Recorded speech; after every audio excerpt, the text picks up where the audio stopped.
Okay. So we are going to begin with a 1-minute exercise, and we are going to solve it together at the end of the session. But for now, I'd just like you to go through this. So as an investigator, one of your sources sent you this image and added this message to it. Ask Mr. Boafo at the nearest taxi rank to take you to the location. This is all you've been given. Because your source wants to be anonymous and does not trust that your information systems and communication channels are not being monitored, this is all that he sent you. What are you going to do with it?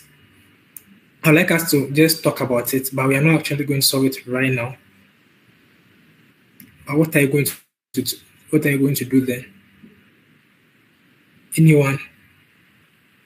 I want this to be as interactive as possible. So if you have any ideas, kindly just put on your mic and just speak up.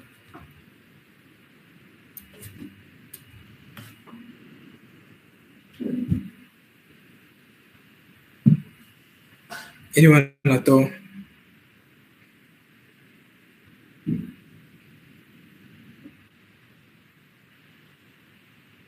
Come on, guys, don't be shy.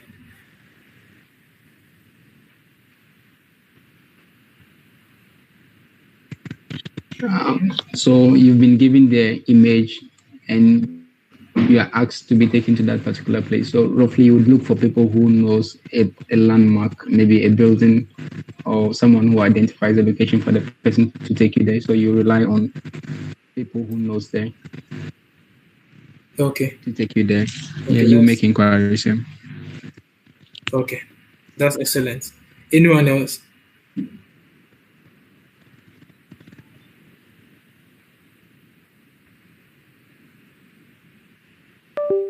Okay, great. So far we have landmarks and inquiries. Okay, so that's a good start. Let's proceed and see what's in for us. So, like the Lucy rightly introduced, today's lecture is about the role of OSINT, that's open source intelligence, in forensic journalism. So we would have to break down these two terms, OSINT and forensic journalism. So the first question that will come to the mind of anyone who hears this topic is, what at all is OSINT? And what is forensic journalism? Is there even a thing that exists? Well, let's dive deep into this together. So OSINT basically stands for open source intelligence.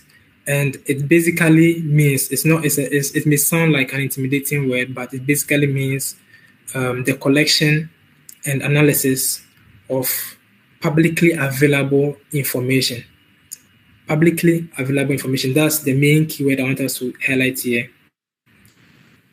And analyzing or translating that information retrieved publicly into actionable intelligence.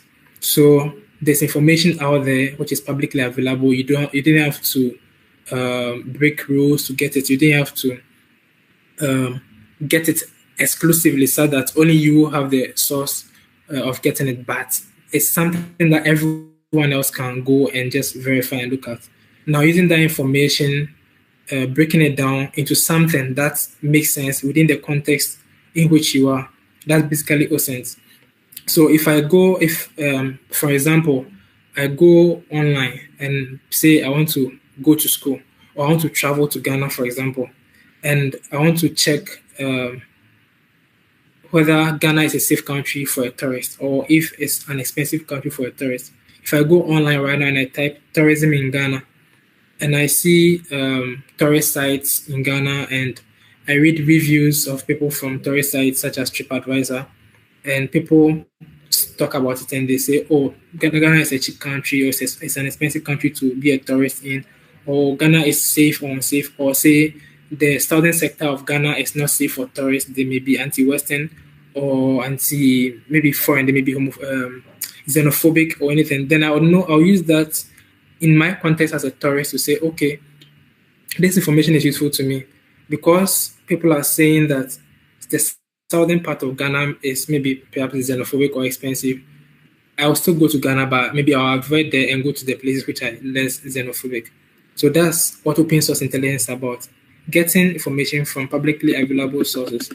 Now, a website like TripAdvisor, which I use in my example, is online and everyone can access it. It's easily accessible by everyone that comes online. And because of that, it's something we can all go to. It's not hidden. The government has not hidden it. It's not hidden in any corporate database or not. It's not hidden behind any form of security system. Anyone at all can use such an information, and that's what makes it publicly available. And having derived intelligence from it is what makes it OSINT. Having the information is different from the OSINT, but deriving that intelligence from it, making analyzing that information, and deriving something from it that would help your life or help your organization or a client is what makes it OSINT or intelligence. Because intelligence is about application of knowledge into the right context to solve the right problems.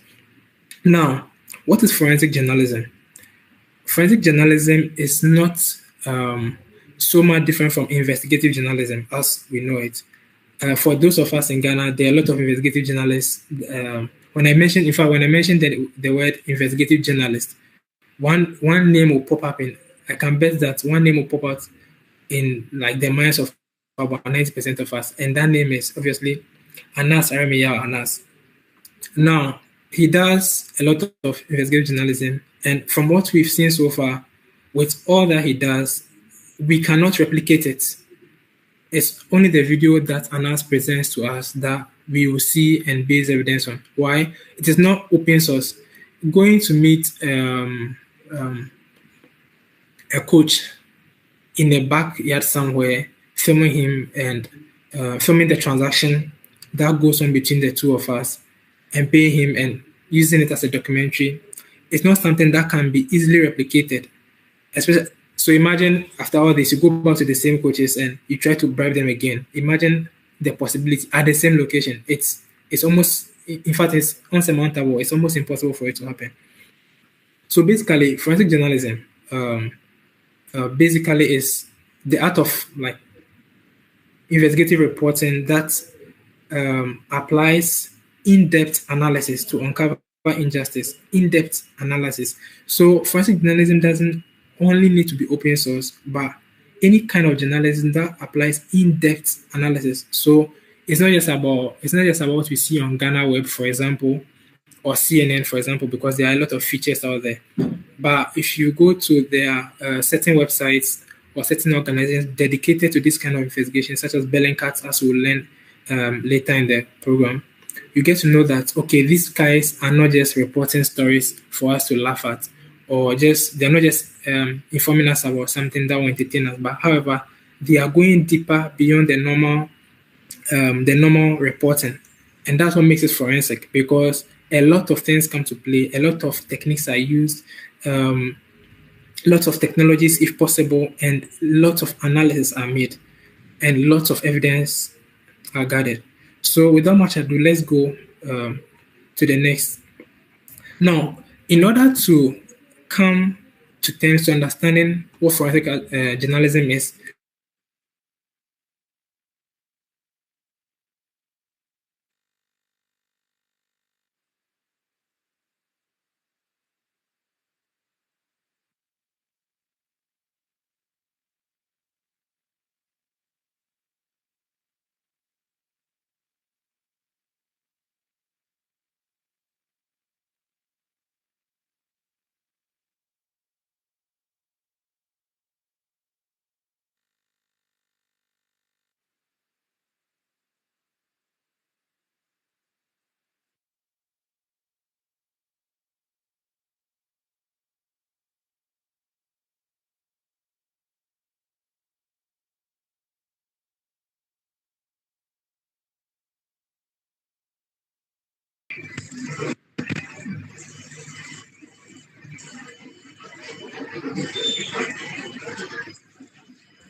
So please, let me know where I got to. On slide 3, slide number 3. Slide number 3 here. Yes. Oh, interesting. Okay.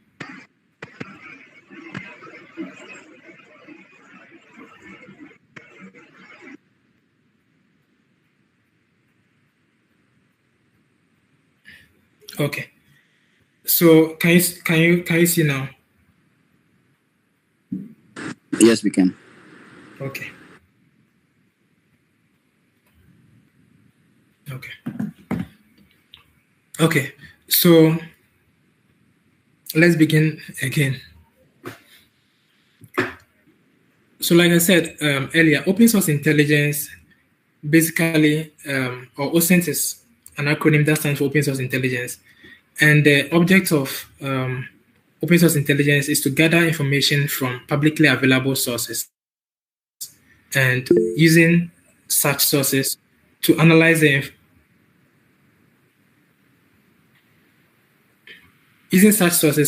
information and come up with actionable intelligence, or intelligence that's coming up with something that allows you to be able to make decisions in the context in which you are. So, for example, I gave an example earlier. I hope the one I was online when it's happened, of a tourist who maybe wants to take a trip to, say, Ghana, for example. A tourist could just go on Google and just type tourism sites in Ghana or tourism in Ghana. With such information, he could get information on TripAdvisor. And TripAdvisor, being a website that is in tourism, may tell him some of the beautiful tourist destinations in Ghana and even the prices. Other websites may give him reviews, such as Google Review, will give you Google reviews about locations. People may talk about how nice stuff are, or how xenophobic some people might be to certain races. So imagine you're a tourist and you're coming to Ghana and you go online to do such a search, and you get to know from the comment section that maybe 3 or 4 people have complained about people from southern Ghana or eastern Ghana or western Ghana being xenophobic towards, say, for example, Chinese. As a Chinese, chances are you decide not to go there. You may even not come to Ghana at all, or you may decide to go to northern Ghana. And to you, in your context as a tourist, that's actionable intelligence to you. So you've used information from the publicly available sources, such as the websites, or maybe apps, for example, or reviews or comment sections, to make a decision that implicates you and can affect you in a very positive way. So, on the other hand, we have forensic journalism. Now, forensic journalism is a field of journalism that goes beyond normal reporting, but it basically deals with using techniques, highly advanced techniques, complex techniques sometimes, to report in depth, getting information in depth, processing such information, and even if possible, presenting it in court for the adjudication of a particular wrongdoing. So forensic journalism, which is derived from investigative journalism, is not like the normal journalism we know, where people may just write feature stories online and read and laugh, or to entertain people, or to just share information. But this goes beyond that. This is actually something that is driven towards a purpose which is to uncover injustice, corruption, abuse, and any form of wrongdoing. So that's what forensic journalism is. And as we go on in this lecture, we'll come to appreciate the marriage between the open source intelligence and forensic journalism. Now, to appreciate this marriage, we have to go back in history. It was not always so, or it hasn't always been the case that publicly available information has been ever before used alone as the main source of information for investigation until recently. But what used to be the case? For Ghanaians, when you hear of investigative journalism, one name is going to come to mind automatically. I wish some of you could type it in the chat box. That's those of you who are Ghanaians in here. One name comes to mind when we talk of investigative journalism. And let me just give you a spoiler alert. It's Anas Aremeyaw Anas, as we all know. But we know that Anas Aremeyaw Anas is an undercover journalist. Now, what that means is that what he does or how he gets his information, it's only certain groups of people that can get it. It's not publicly accessible. It's almost impossible to reenact an Anas Aremeyaw Anas investigative scene, because he goes in with his recorders on, derives the scene from the people who is investigating, records the thing happen, and presents it in court. Now, it will be very difficult to reenact such because it's not recorded anywhere, it's not archived anywhere, and you'd have to go to where he went to do the same thing, meet the same people under the same circumstances, and it's basically to let me say it's impossible to have that done. And this is where journalism has come from, or investigative journalism has come from over the centuries. So in 1887, for example, we have the Bloomingdale Insane Asylum investigation by one young investigative journalist in the United States, when she went undercover for 10 days in an asylum. And whilst there, what she uncovered was so horrifying that the state of New York decided to start funding mental health cases and asylums worth $1 million at a time. That's, imagine 1887, $1 million as of 1887. That's a lot of money because of the horrifying things she found out there, and because of the horrifying situations mental health patients found themselves in, and the maltreatment being given them by the so-called doctors and nurses in such facilities. Later, that's fast forward, another example is the case of Rahel Carson, who gathered evidence of environmental and biological damages that resulted from depositing public waste in rivers.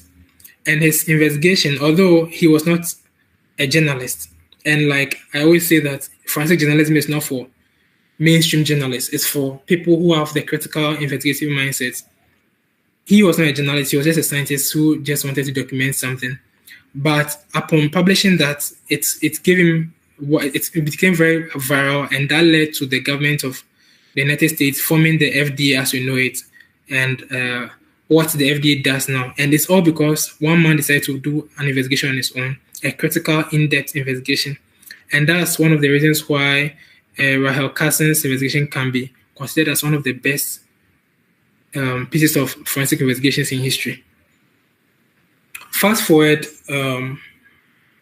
these two men are faces that I'm sure most of us are aware of. The Watergate scandal by President Nixon. Because he was president, of course, vicariously, the responsibility will be laid on him, being a president who resigned in disgrace in 1974 because he tried to cover up some works done by members of his party at the opposition headquarters in Watergate. And in fact, it was covered up initially up until 1973 when two journalists decided to not let it go, and they went undercover. They got a source, a very deep, deeply hidden source, and that resulted in the name the Deep Throat Source, which later we got to know was a former assistant director of the FBI who was giving the information about what had happened and some of the investigations that came up. And like I said earlier, this was something that only certain people could get to, only they were privy to getting, because this was not in the open domain. Without that source, they would not have been able to get that information. And because of that source, they published a lot of articles, and in the end, the public knew a certain percentage of the truth, and the president had to resign. And even now, some of the information gathered from the Watergate scandal are still classified and have not been released to the public. So These, although they are closed source investigations, are considered pieces of forensic journalism. However, they are not open source forensic journalism cases. The same can be said for Edward Snowden's NSA Global Surveillance expose in 2013. Edward, being an NSA engineer, a cybersecurity engineer, having discovered that the NSA was spying on governments and people, decided to release the information and kind of go rogue and escape his country. Although what he did revealed what the state was doing, obviously it's still hidden. The information he released to the Guardian newspaper then is all we have out there. And there's more which is still hidden. And mind you, if Snowden was not a member of the NSA, he would not have had access to highly classified intelligence like he did. So this is to tell that journalism has been, or forensic journalism has been in the closed sources for a while. But now there's a new revolution coming up because of where we find ourselves now. That's not to say that closed source forensic journalism has completely stopped, because it hasn't. But open source forensic journalism has now come to stay and is changing the frontiers of investigations and accountability in the world. So up here, we have the Pentagon Papers, the My Lai Massacre, the Lenel Getters in jail, City Council, and the Sports of Power. All these are pieces of investigative stories that made headlines across the world and were critical, in depth, but were all from closed sources, but not from open source. However, we realize that from the 1800s to date, there is a gradual change in what we call investigative journalism because of mainly the advent of information technology and social media. So we realized that in 1887, when the Bloomingdale Asylum story came up, it was all in newspapers and it was only limited to countries that were concerned, the United States of America. However, when the Panama Papers story broke, I can say almost everyone in the world was implicated. Why? Information technology. Now, because of information technology which was being used by organizations, it meant that people from different parts of the world could be implicated in the investigation. That's number one. And people from different parts of the world could also be part of the investigation. That's investigate such malfeasances that occurred during that time. When Snowden's thing came up, it was about the United States. And it was, at the point, it was about Angela Merkel of Germany. But at the end of the day, it implicated all of us because it meant that even if Angela Merkel was not spared, some of us too would definitely be spared. The email services we all use, and I can bet you that if I were to check the list of all of us on this call, those who received the link, almost all of us were using Gmail. Almost all of us. More than 90% of us were using Gmail. Meanwhile, Gmail is in the United States. The server hosting Gmail is in the United States. How are we to know that the NSA is not already monitoring those lines and that those communications are not being monitored? Given the fact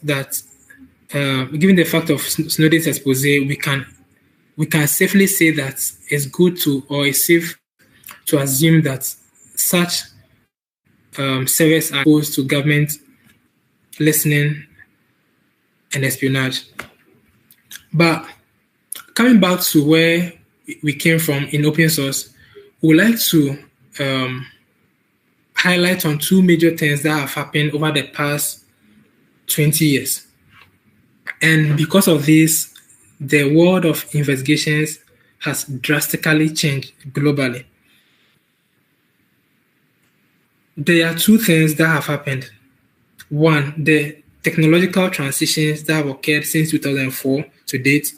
And two, the people or the pioneers who saw the advantage of these technological advances and took advantage of them. And because of that, pioneered a different form of investigation or investigative journalism. So in 2004, Facebook came online. And those of us who were there by then and had the technological means to hop on, created accounts. I know children lied of their age and created accounts. And the funny thing was that when a Facebook account is created, data is given voluntarily. I'm sure if a marksman comes to any one of our houses and asks of our names and date of birth, we'll never give it out to them. But because we want to go to Facebook, you give it your name, you give a date of birth, you give your email address, you give your phone number. Now, some may argue that, I'm kind of cyber aware, so I may alter my name or I may alter my date of birth. Fine. But at the end of the day, there's something there. There's an email address that can link back to you.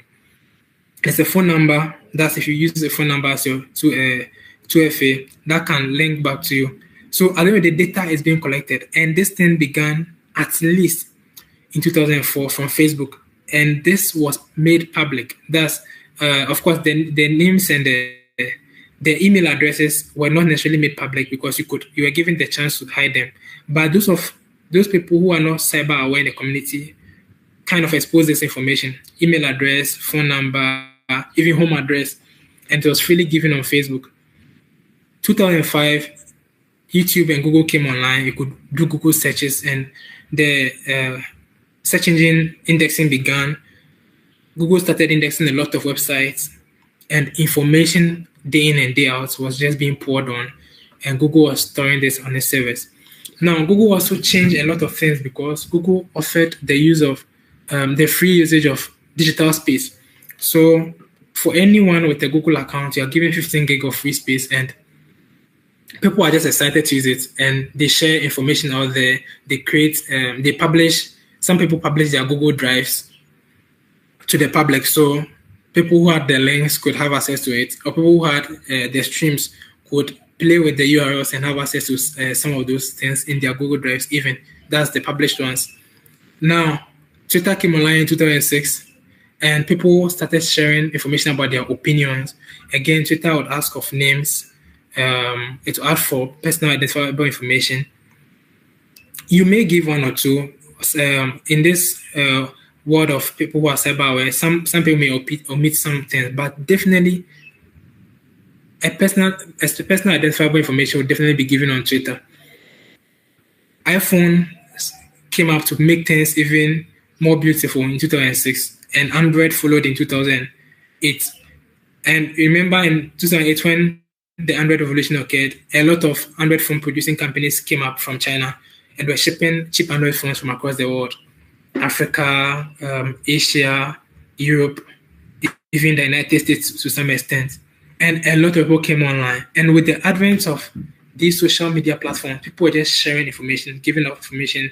So you see someone, hi, my name is Adjoa Kusi. Yesterday was my birthday. And the person can bring up information, personal information about him or herself. Oh, today we took a trip from work. Then at maybe Milliken International, and we went to Akosombo for a 2-day vacation or a 2-day workshop. All this information were being made public, unbeknown to the rest of the world. But there was one man who we met during that time, and at that time he was only known as a pseudonym called Brown Moses. And at that time, in 2011, something important was happening in the world that had never happened before. The Syrian civil war was brewing, and Brown Moses at the time, now we know him as Elliot Higgins, but at the time was called Brown Moses, was bringing out a lot of information about the civil war and was publishing it, whilst well-known journalism organizations had not even thought of such things happening, because they even had representation in Syria, but they could not piece together some of the things this guy from his bedroom in London was piecing together and publishing on his small blog, brownmoses.blogspot.com. And it was doubted at first, but later, sometimes you publish and after 2 weeks, you realize that what this guy said 2 weeks ago was true. Why? He took advantage of the digital revolution that took place and began to create a niche for himself. Now, let it be known that Brown Moses was not a journalist. He didn't have any journalism education. In fact, he was only half employed at the time he started the blog. And by the time he could even realize, by the time things could even become clear to himself, his life had changed because he became the face of the modern forensic journalism.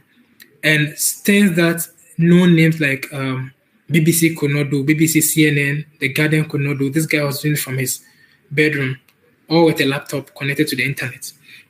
Now we are going to look at Brown Moses, some of the things he did that changed the scope of open source intelligence investigations, especially regarding forensic journalism. But before I do that, before we look at some of these are three key stories, that three key investigations he did. I would like us to take a brief look at his blog, then watch one or two videos from here.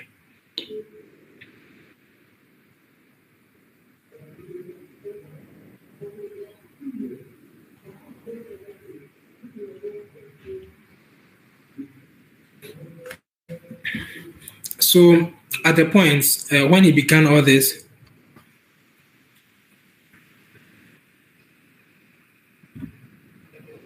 there were investigations he had published, amateur investigations he had published about the Syrian civil war and the fact that the Assad regime had used chemical weapons on the people. It was unbelievable. People just couldn't take it because at that time, Barack Obama, the president of the United States, had given an ultimatum that if Syria were to use chemical weapons or any form of the BMD, he would send his Marines in to maintain peace. And these are some of the investigations he did with pictures from purely open sources, pictures from on ground. He was able to piece together where some of the rebels had taken and some of the weapons used by the rebels and even the Assad regime. He was able to identify the main fighters, that's ISIS, that's the place where ISIS came in, and also where members of the Assad regime had committed atrocities with his blog. And I'm showing this to you because this is a very simple blog he created. Like, you could see that he was just someone who didn't have the resources to do it. And from the domain name, you could even realize that it was a Blogspot account. He didn't even have a paid domain then. But his work, or the work he had done at that time, had kind of or began to change the trajectory of investigative journalism across the world. Now, let's go back and look at some of the more professional courses, professional investigations he did. So we'll look at this 3-minute video. I think they took the sound out. I don't know. Okay, the sound is still out, but I'll just explain some of the things that were happening. So later, some time ago, around 2017, this video came up on the internet. I would like to warn everyone because this is quite graphic. These men were beheaded in Libya, somewhere in Libya, but they just brought up this video and it was spreading online, and people were kind of scared, and no one knew where this thing had taken place. It was just there, and people were wondering where the video had been taken. So his team at Bellingcat pieced together this video just to demonstrate how they investigated it. So I'm going to keep quiet because they wrote some of the guides in there from the videos that were spread and how they went about the investigation.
Okay, so that was just a brief 3 minutes video of a piece of investigation these guys did, and it's something that had been boggling world-class investigative bodies even before these guys did their forensic analysis of the video that was circulated, how they broke it down into pieces and arrived at their conclusions.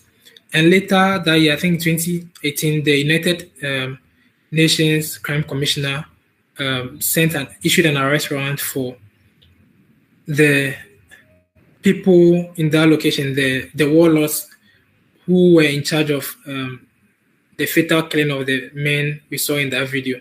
And this was all done by a group of forensic journalists from their room in the Netherlands. So this what open source investigation has brought in. Let me bring another one. The same group, Bellingcat, which is Brown Moses' team, did and would. So we examine how they went about it. Remember, again, this one is also a bit graphic. The army has just left, but the shooting can... Please indicate, can you hear the sound? Is the sound audible?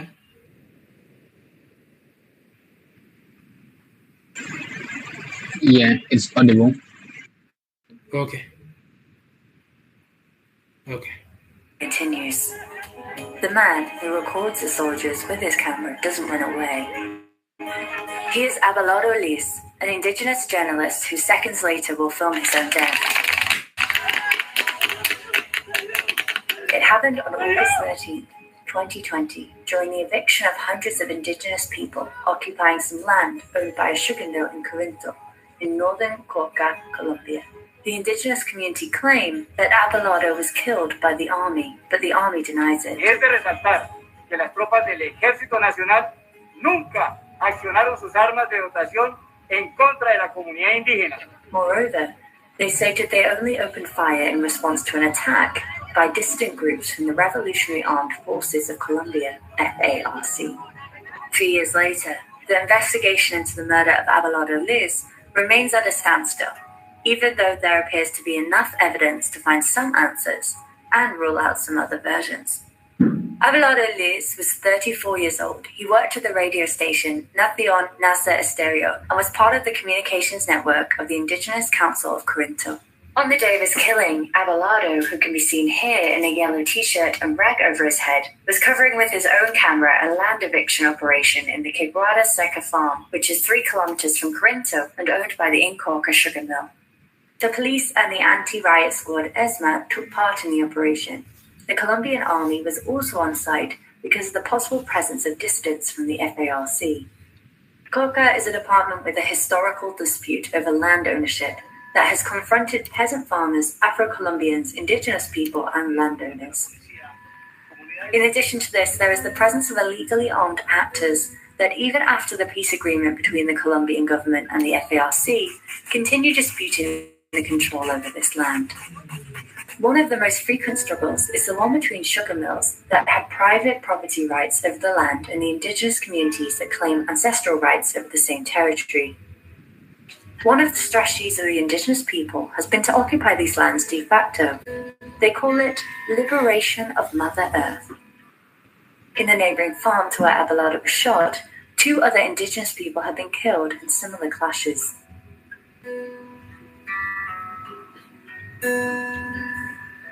On August 13th, the army soldiers were divided into 2 platoons, Aguilla and Butra. The first one under the command of Sergeant Carlos Alvarez Rodriguez. The Aguilla platoon monitored the eviction from the area known as Las Pyramides, about 800 meters away from this dirt road. Around noon, the eviction operation ended, and the Aguilla platoon began to descend in this direction. According to their own statements, around this point, they diverted into the corn crops after some 50 indigenous people allegedly blocked their passage. But the indigenous community claim that the army deviated in an act of provocation. However, there is no record of this moment. The other platoon was here, next to the police forces and the ESMAD. This video, recorded immediately afterwards, shows 21 soldiers from the Aguilla platoon moving along this route, amidst insults and pushing from the surrounding indigenous community.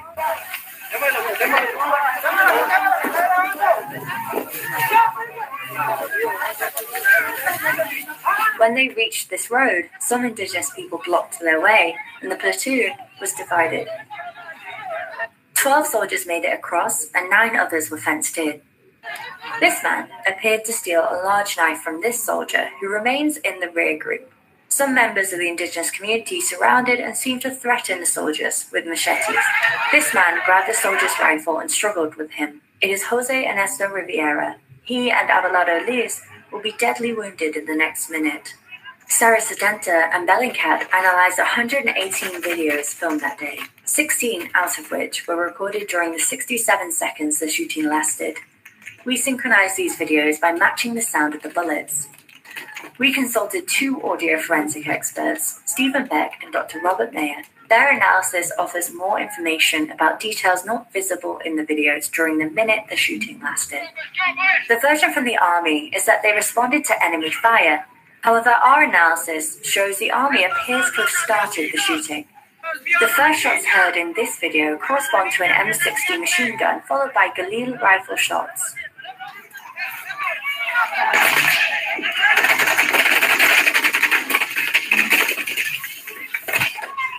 This is evidenced by the analysis of Stephen Beck, who stated that the frequency of the shots corresponds to those weapons. The official case file and video evidence show that machine guns, M60s, and Galil rifles were indeed among those carried by the platoon.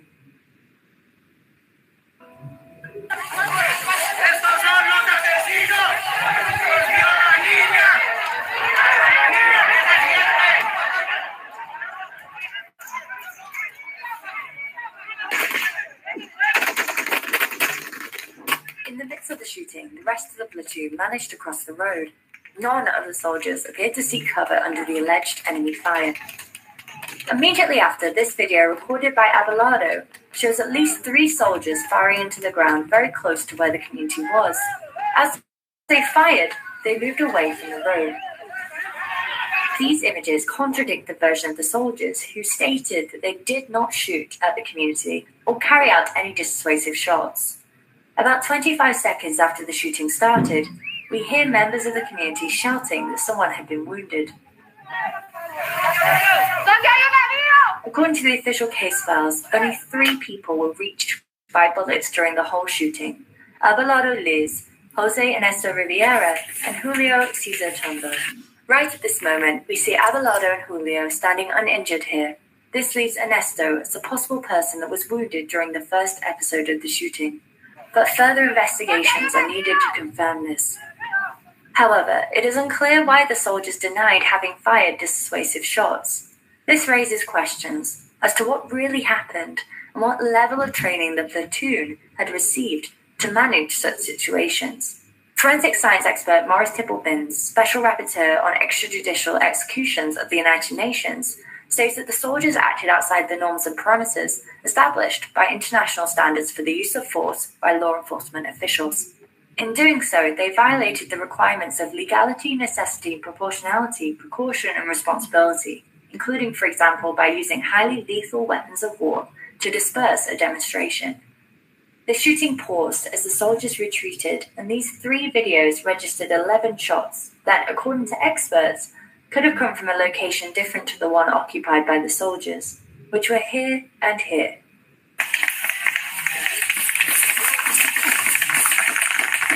The experts identified that these 11 shots and others fired that day correspond to supersonic bullets. These bullets feature 2 distinctive sounds: a typical crack, which can be heard when the supersonic bullet passes near the receptor, followed by the sound of the muzzle blast, which originated when the same bullet left the barrel of the gun. The muzzle blast sound arrives later because the bullet travels faster than the speed of sound. The audio forensic experts calculated the distance to the potential shooter by measuring the time difference between 2 sounds associated with the supersonic bullets. Triangulating the information from the 3 cameras, the experts estimate a potential shooter could have been located here, a sector which the indigenous community was occupying during the shooting.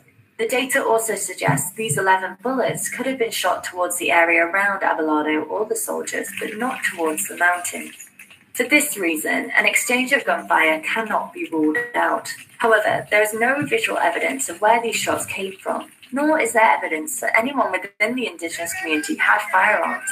Without this material to complement the sound of the bullets, it is impossible to know who fired these shots. What the evidence does show is that the gunshots analysed seem to have come from locations closer to Abelardo, while soldiers claim they opened fire in response to an attack by FARC dissidents, who, according to them, were in the mountains, specifically here in a sector called Las Pyramidas. However, in this video, recorded from the same sector, the shots heard appear distant. Synchronizing and triangulating this video with those filmed closer to Abelardo, the distant blast pattern appears to correspond to sequences where the soldiers were seen shooting, or with shots that were heard closer to the road where Abelardo was shot. According to experts, in this video, supersonic bullets can also be heard traveling towards the person recording in the mountains. There seems to be no evidence, either visual or audible, of other shooters in the immediate area around this camera. This appears to contradict the version from the soldiers who stated they were being attacked from the mountains. But this analysis is limited because there is only one video that recorded what happened from that location. The 11 shots fired close to the road gave way to another more intensified round, in which Abelardo Liz, who was still filming with his camera, was deadly wounded. According to the autopsy, the trajectory of the bullet in Abelardo's body was that it entered through the right side between his ribs and descended from right to left until it lodged in one of his last vertebrae. Based on this information, the bullet which killed Abelardo couldn't have come from behind his back or the mountains. This video, recorded by himself, captured the moment in which Abelardo was hit by a bullet. In the footage, we can see these 2 trees, which are located here and here. The position of these two trees indicate the direction towards which Abelardo was pointing his camera. Another video shows the approximate position and orientation of Abelardo's body before being hit by the bullet. Among the videos analysed, there is no evidence of any other actor besides the security forces on the right side of the road, where the bullet that killed Abelardo Liz appeared to have come from. The army soldiers can be seen precisely here.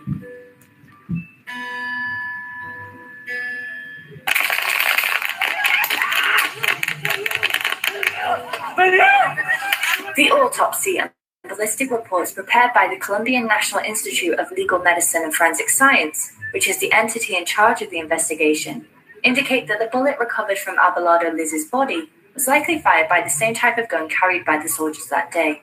However, the forensic team couldn't determine whether or not it came from any of those rifles, citing that there were not enough microscopic marks or striations on the bullet to establish who shot him. On August 13th, the day ended with 2 dead men and 1 injured. The indigenous journalist Abelardo Liz, community member Jose Ernesto Riviera, and Julio Cesar Tumbo, who was arrested at the hospital and charged with land invasion, but he has not been convicted.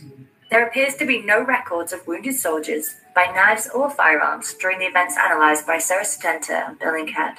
In response to a request for public information made by this journalistic alliance to the army, the commander of the High Mountain Battalion No. 8, Lieutenant Colonel Jorge Armando Rojas, assured that the disciplinary investigation into what happened that day was carried out by the same battalion. However, he added that the investigations had been already archived since they found no evidence of disciplinary offences by any of the soldiers. He claimed that the work of the police and the army was interrupted by illegal armed groups that carried out flagrant violations against international humanitarian law and human rights by shooting at the troops and the civilian population.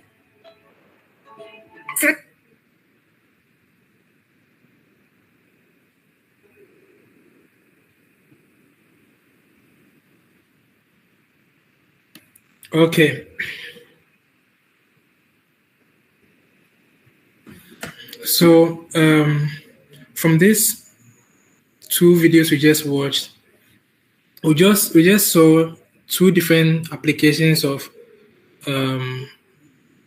open source intelligence and forensics in investigating a crime that took place in different parts of the world.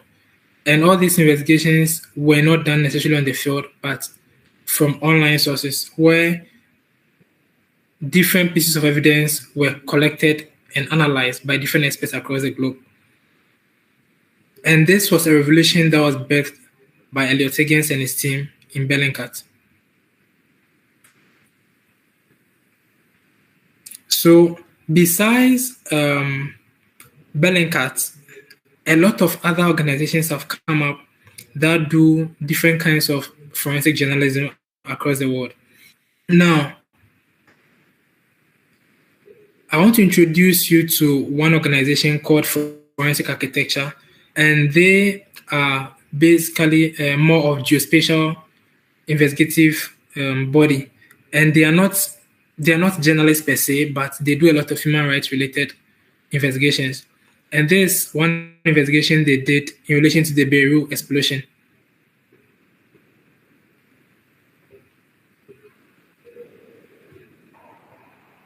Shortly after 6 p.m. on August the 4th, an explosion ripped through the port of Beirut. It killed more than 200 people, wounded over 6,500, and destroyed large parts of the city. Forensic Architecture was invited by Madam Mass to examine open source information, including videos, photographs, and documents, to provide a timeline and a precise 3D model to help investigate the events of August the 4th. The model is available via this link.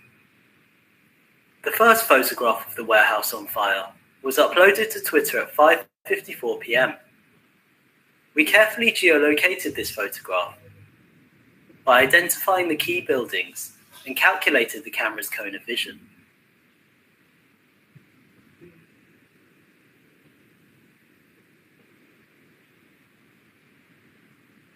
In this image, we identified the location of the source of the smoke plume at the northeast corner of Warehouse 12, Smoke plumes are continuously transforming and have a unique shape at every moment. We modeled the plume at this crucial stage to help synchronize other videos without a timestamp.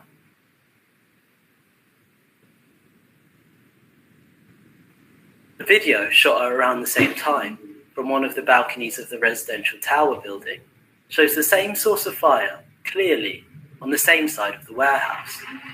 The shape of the plume and the heat source suggests that the fire had evolved. Another video, starting at 5:58 p.m. from the nearby St. George Hospital, provides 10 minutes of uninterrupted footage of the warehouse. Within 2 minutes, the smoke thickens and its colour changes to a darker shade. According to Gareth Collett, a UN explosives analyst we consulted, this suggests that the material burning inside the warehouse has changed.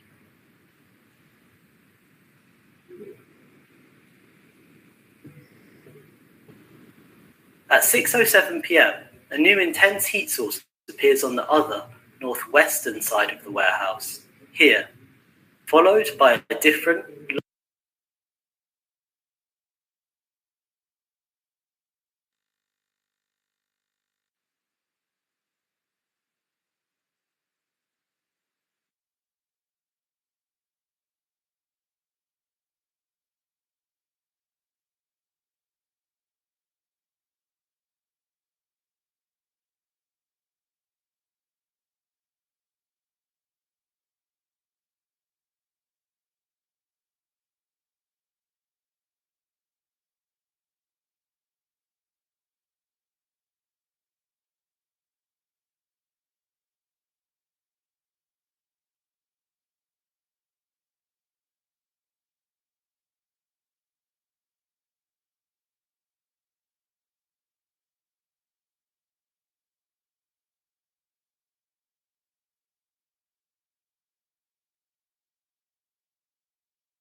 Hello?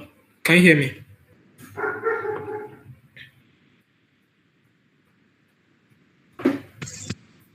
Yeah, you're audible. Okay. So we saw that different parts of OSINT were used to conduct different investigations. And we saw some parts where there was geolocation. We saw parts where they used satellite imagery. We saw different techniques of panning, which helped in the geolocation. And to some extent, we saw the use of animations to conduct investigations.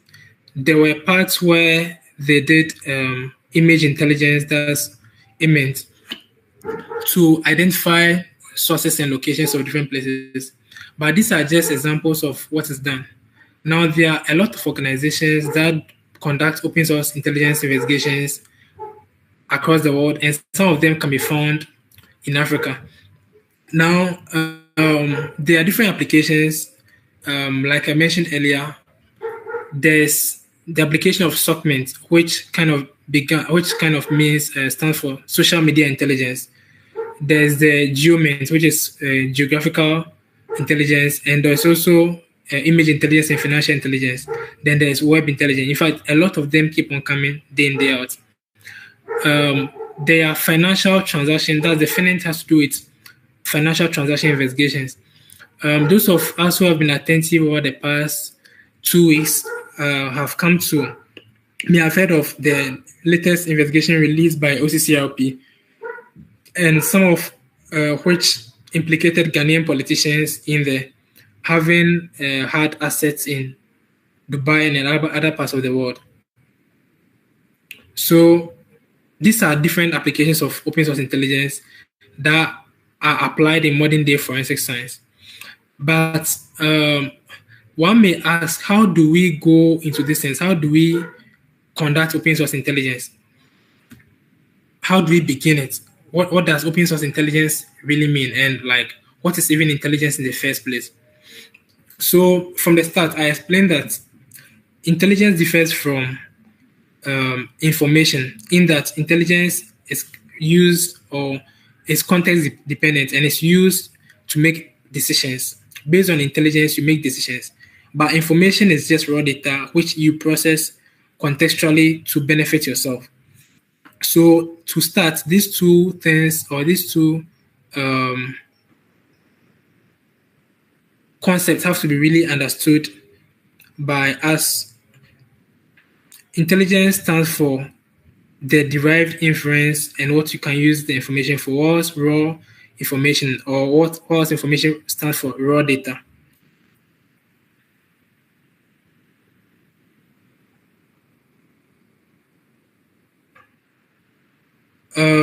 I don't know, but can you guys see the writings on the slides?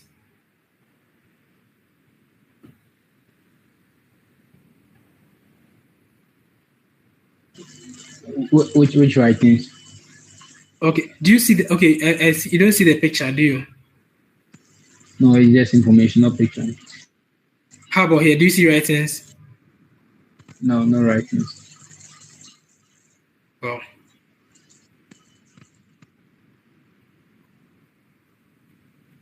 okay. Let me refresh it because there's a lot of information on it.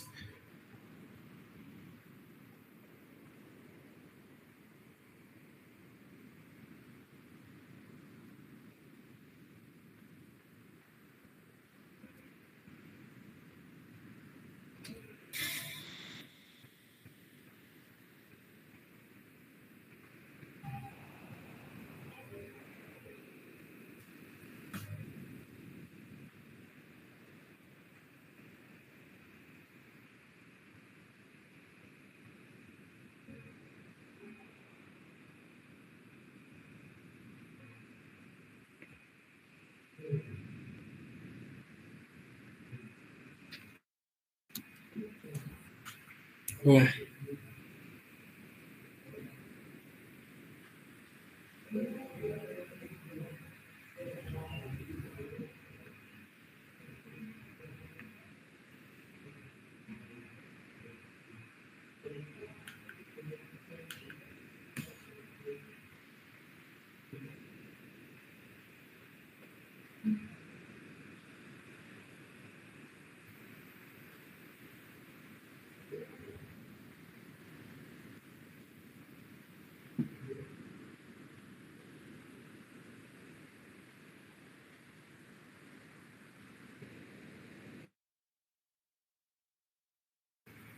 Kindly give me a minute, guys.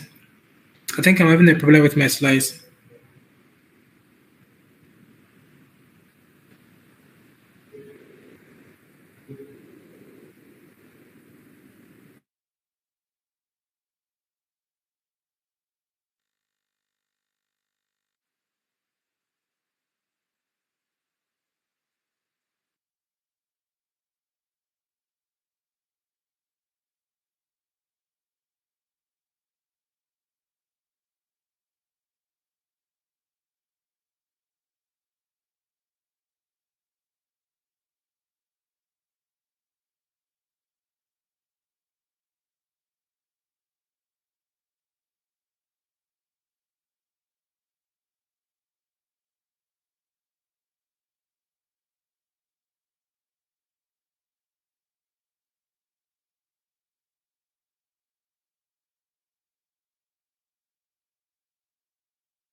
Hi guys, sorry for the trouble. It looks like my slides on Google just messed up and the images just went away.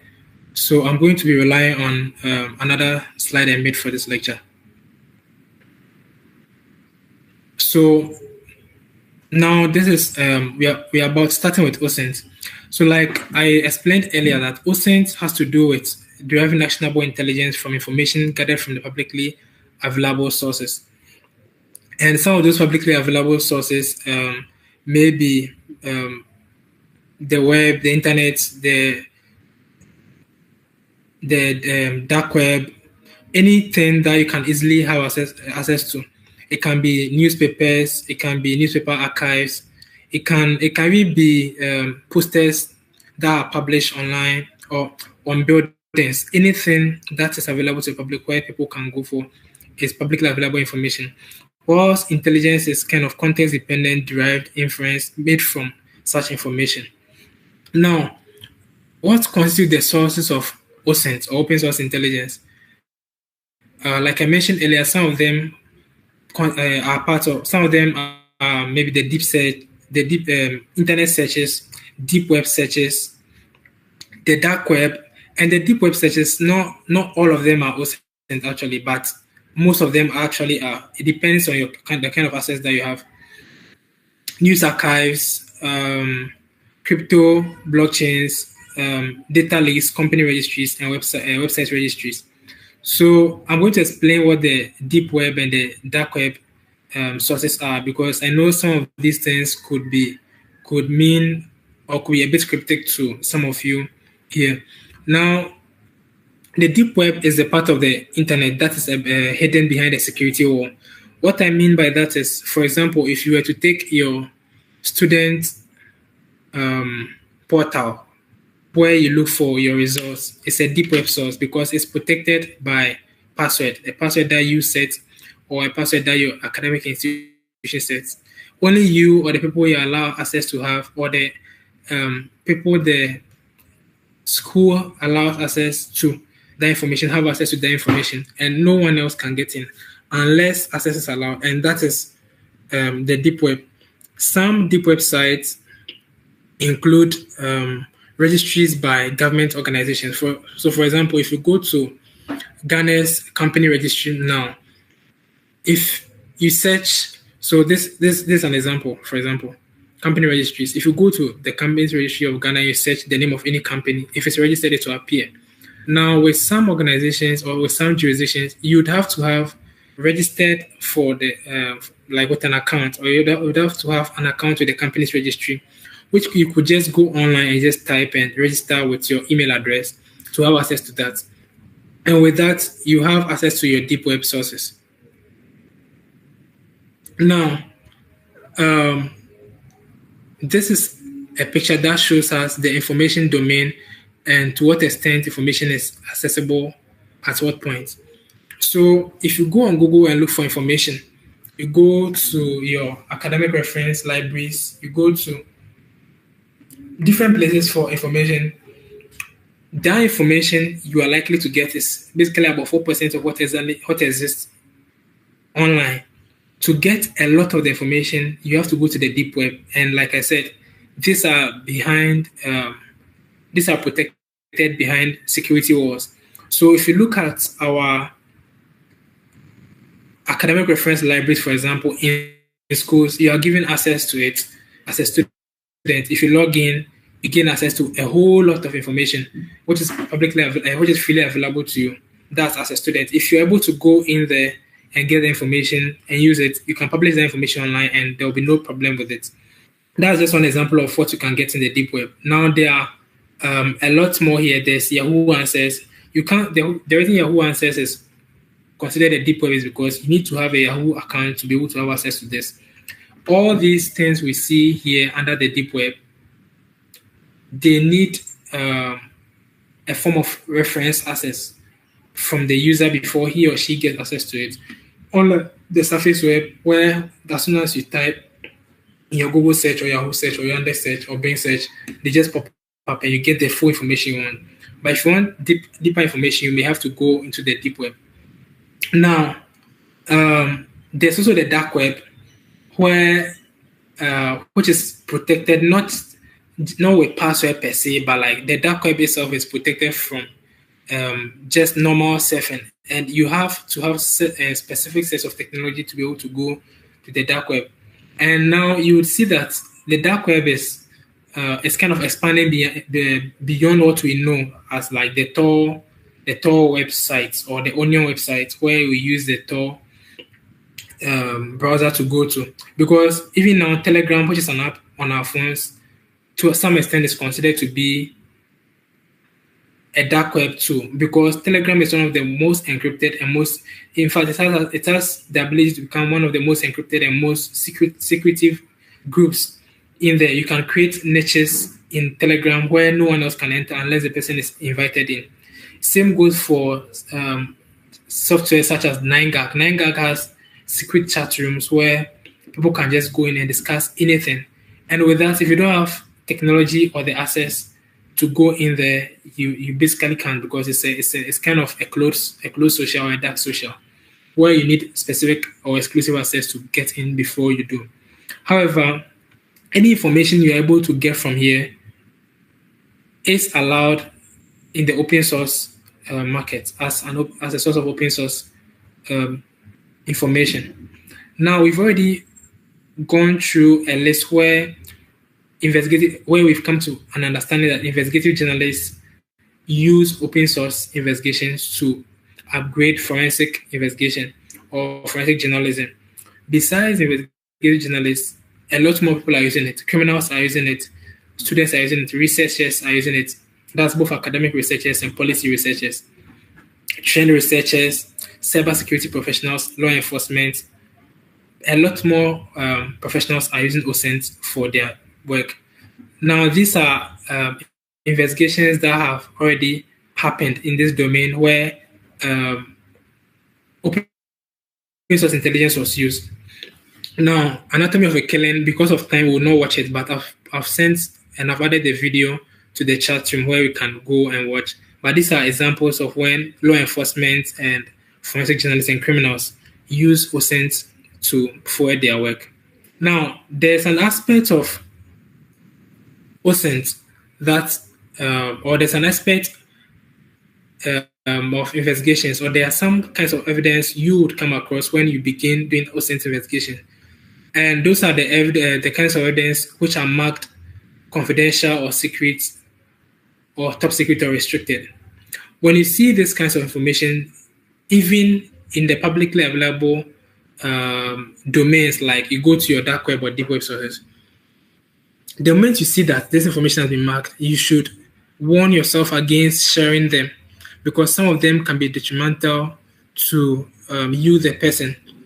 We can all see what has been happening to Assange over the past 1 week.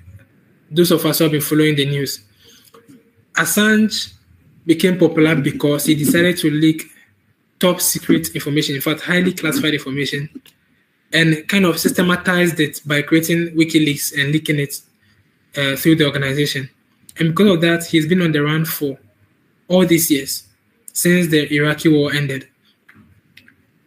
Although he brought it out into the domain, he published it, and there was very visible public interest information in there. He's paying for releasing classified information. So as investigators, if you go about conducting investigations, you have to be careful the kind of information you bring out there to the public. Now, I'd like to introduce us to the OSINT lifecycle or the framework. If you get a case you're supposed to investigate, for example, with the picture I shared earlier at the beginning of the class, how do you go about it? Do you just stand up and just write something? Do you just stand up and begin your investigation? There's a life cycle that is followed, and this life cycle is unending. So the first stage is to plan your investigation. The planning stage requires you thinking about creating a hypothesis. So in the case where in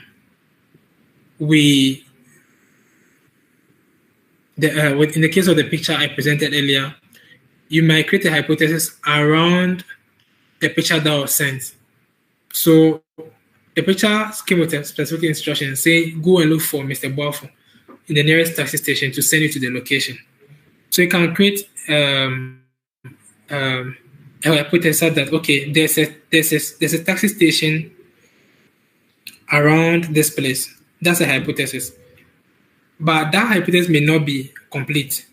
So you may have to write maybe because my source, Mr. A, has sent me this picture, it means it probably means that there's a taxi station around this place in which Mr. Boafo, the man I'm supposed to look for, is a taxi driver.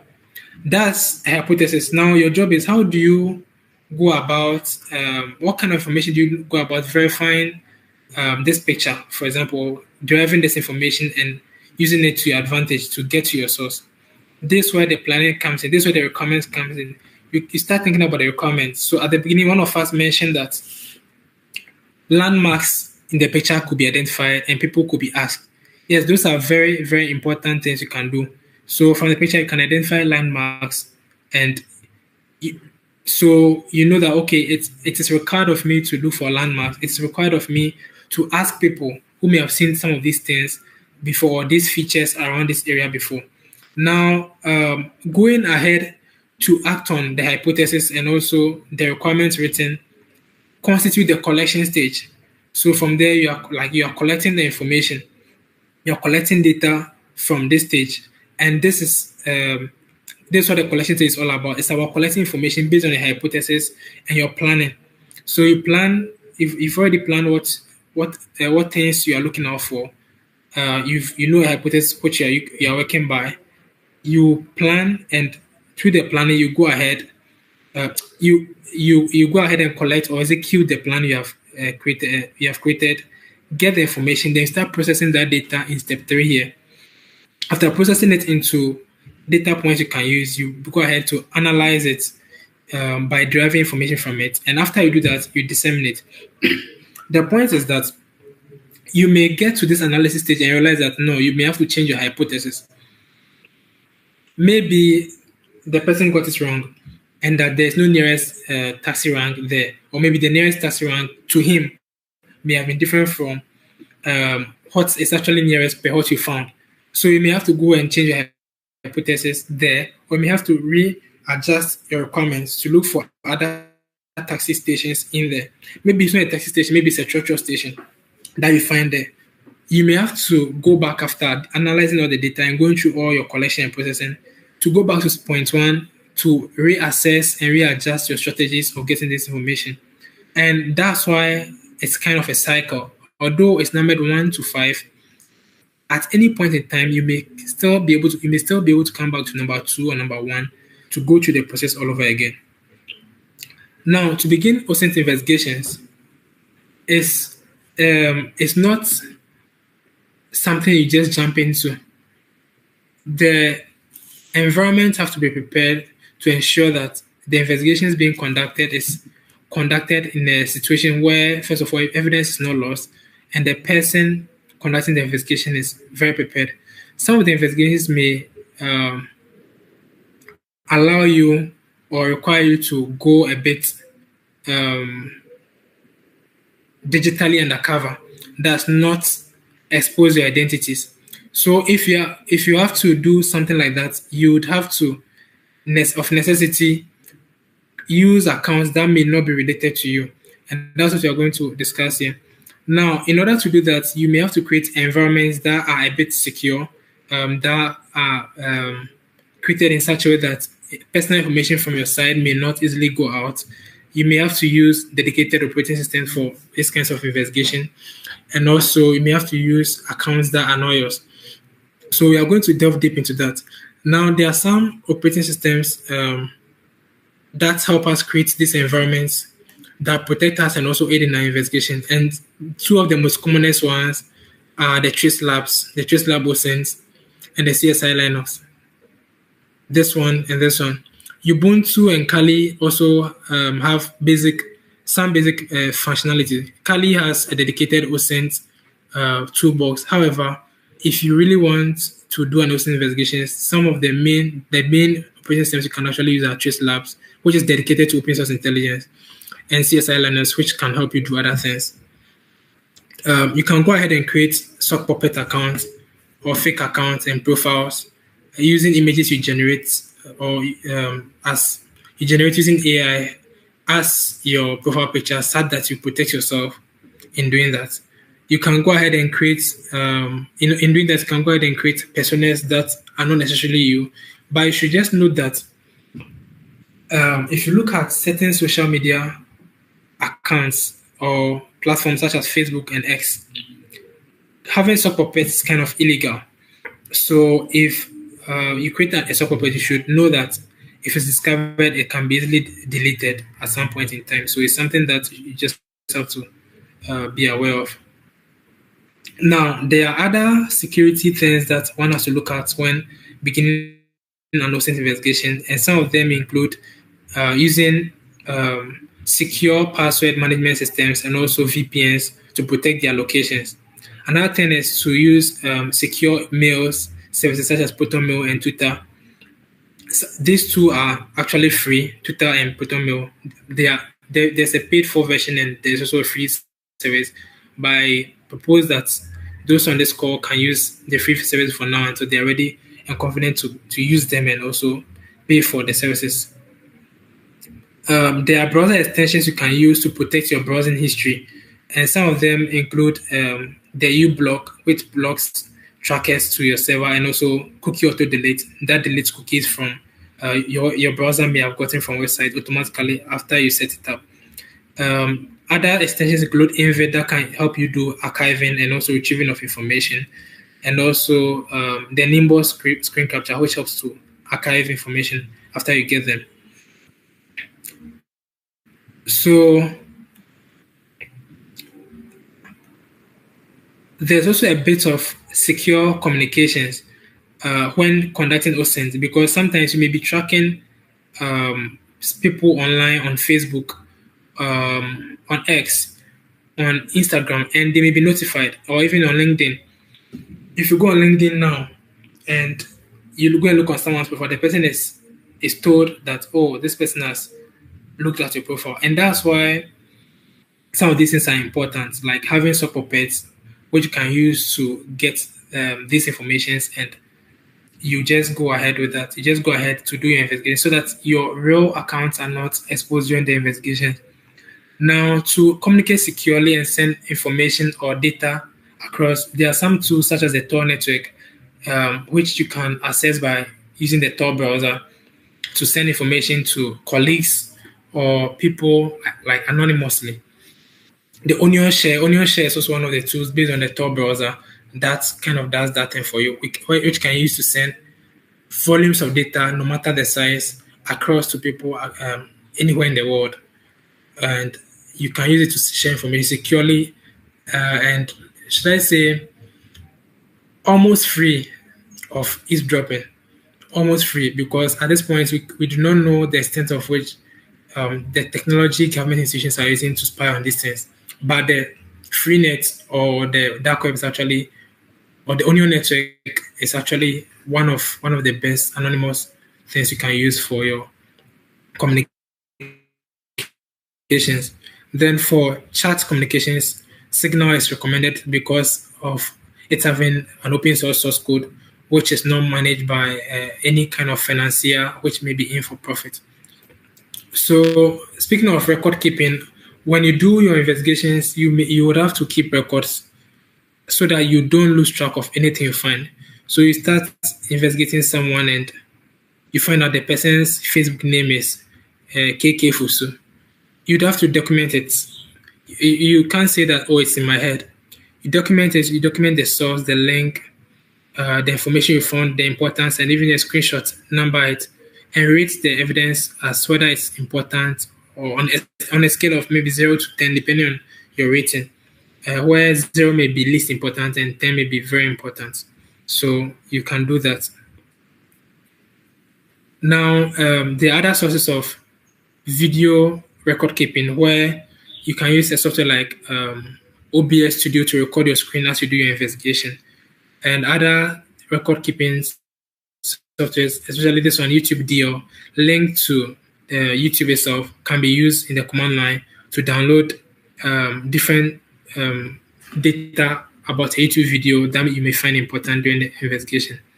Then there's online, and there are some online record keeping devices such as Pema.cc, and Web Recorder, which basically help you to record things as you do them. Like you record websites, record pictures, record any digital evidence you may see.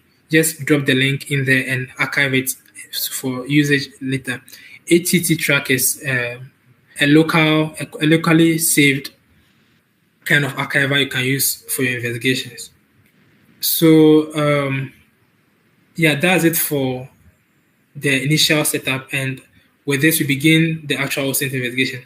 But seeing that we are behind time, I'm going to ask the moderators to close us here at this point, so that if possible we can do part of the lecture next time. So at this point, I'd just like to say thank you for being attentive up until this point. And there's a lot more to learn regarding OSINT. And just that with the resources I've made available and more, a bit two or more I'm about to share on the page, anyone from this lecture can go ahead and start teaching him or herself OSINT to use for the betterment of the society in which we live. So thank you for your attention, and sorry for all the breaks that occurred during the time of the lecture. So Munta, over to you.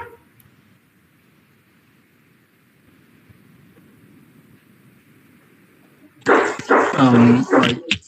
Then thank you so much for this wonderful session. I know we've had a lot of interruptions, and then yet still we were able to still have a successful session. I have learned a lot, and I believe the audience that stay with us have also learned a lot. But it's rather unfortunate we are working with time, and I know some people, even though they wanted to stay, but due to some one or two staffs, they may have to pull out. And fortunately for us, we have also recorded the session. So after processing the session, we'll make it available for those who wanted to join and that they couldn't join to watch at their own free time and availability. So all in all, thank you so much for sharing this with us. Really appreciate it. And we just have some few audience left with us. Thank you so much for staying with us from the very beginning till now. We appreciate you, and then we look forward to having you joining us in our future sessions. Thank you all. My co-host Lucy, please, are you there? Hello, Lucy.